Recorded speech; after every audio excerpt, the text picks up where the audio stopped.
Hello everyone, my name is Redo Meyer and welcome to This Week in Android Development. Last week on Android Developers Live, Roman, Nick and Adam hosted the record-breaking premiere of Android Design in Action, taking a look at these three transit apps and giving them a full UI makeover.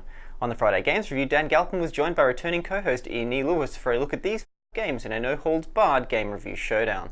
On the App Clinic, Ian and I put timer and stopwatch apps under the microscope. The video for each of these broadcasts is now available on YouTube. You can find links to all of last week's broadcasts, our entire back catalogue, and the schedule for this week's shows at Google Developers Live. That's developers.google.com/live/Android. This week we have 7 shows for your viewing pleasure, starting with Android Developer Office Hours, broadcasting live from London, Mountain View, and Sydney. On Tuesday, Android Design in Action will be back at 10:30 AM Eastern Time to take a look at 2 of the timer and stopwatch apps we reviewed on last Friday's App Clinic. Join Nick and Adam as they offer some alternative UX implementations for Impetus Interval Timer and Hybrid Stopwatch.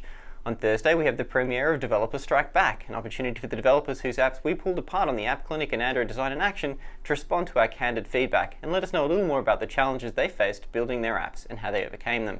On Friday, Ian is breaking out his prescriptionless glasses and thumb ring for an App Clinic on camera and photography apps. We're coming to you at a brand new time of 10:30 AM Pacific, that's 2.5 hours earlier than normal. There's more to these apps than hipster filters though, so be sure to visit the moderator page linked here and nominate your suggestions. Also at a brand new time is the Friday Games Review, where professional hat enthusiast Dan Galpin will once again be joined by Ian I Can't Get Enough Time on Camera, Nee Lewis. Once again this week there's no theme, so hit us up on the moderator page to nominate any game for the guys to review. In other Android developer news, you can catch some Android developer advocates live in person. Ryosuke, Tony and Anka will be attending the GDG Seoul meetup on Monday at 6 PM, and David Chandler will be visiting the Richmond Java user group this Wednesday at 5:30.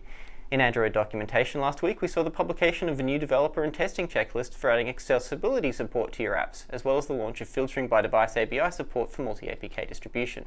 We also announced that Android activations had hit the 500 million milestone and are happy to report that the Jelly Bean statue has returned to its rightful place in front of Building 44. In new and updated apps this week, check out social augmentation app Sonar and a new update from Weather App Classic, the Weather Channel. That's all for this week in Android development. My name is Redo Meyer. Thanks for watching.